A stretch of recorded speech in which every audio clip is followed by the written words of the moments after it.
white background is working out pretty well for me. So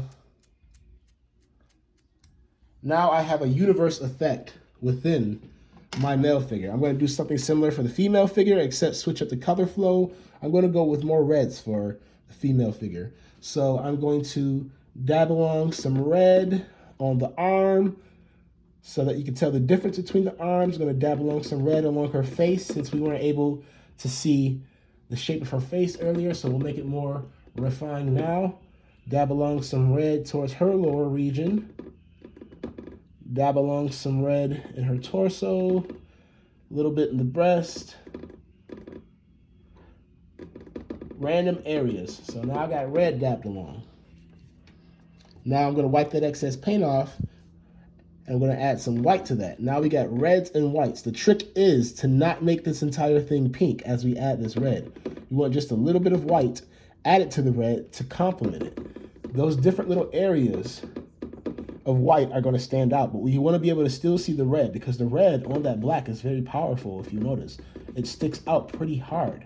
So if we add the white to it, we don't want to overshade that powerful color with different things that dampen it and blend it out and kind of mute it out. The white will essentially mute out that red if we add too much of that white. But we do want a nice mixture. Nice mixture between the white and the red.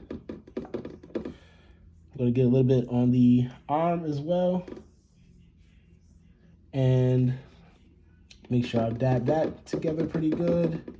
Go back in with your black if you need to. If you feel you've put too much red and too much white, you can go back in with your black, and it will help you bring that back to where you started. If you add too much black, then you'll definitely be back where you started. So I got a nice blend going in the female here that I'm pretty happy with. So what I'm going to do is I'm going to go ahead and do that same effect. Take my paintbrush, make sure there's a little bit of water added to your white paint. I'm going to dab in the white paint, and I'm going to flick my bristles against that canvas.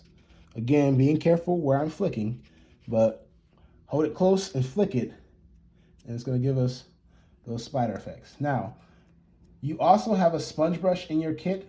This sponge brush, if done properly, can do the same effect for those, and the sponge brush can help out with filling that white background. I apologize, I feel like I should have mentioned that earlier. The sponge brush can be used to fill your white background. If you've already figured that out, you're an artistic genius. If you haven't, then you have a sponge brush for another painting for another time.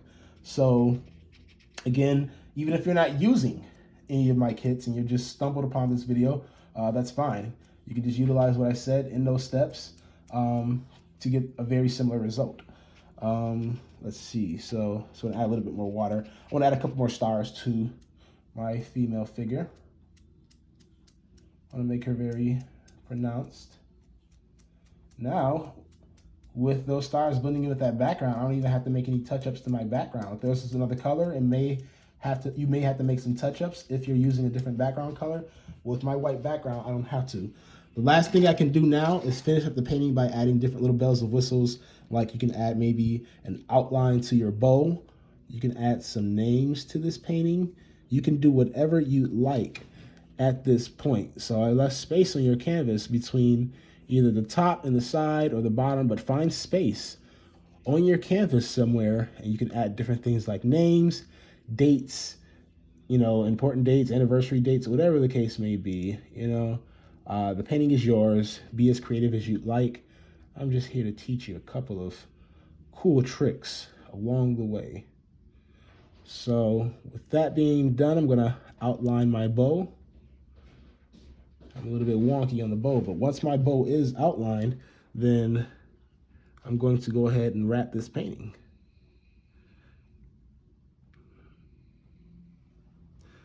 Now, even after this video, I'm going to sit here and I'm probably going to refine this bow shape, but ignore my bow shape. It's not as crisp as I'd like it, but I'll get it there.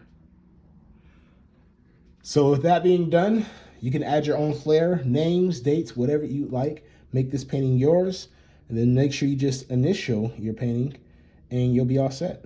So thank you for watching the Left-Handed Bandit video. Thank you for subscribing. Thank you for following and supporting. Feel free to paint with me again in the future, and I hope to see you again.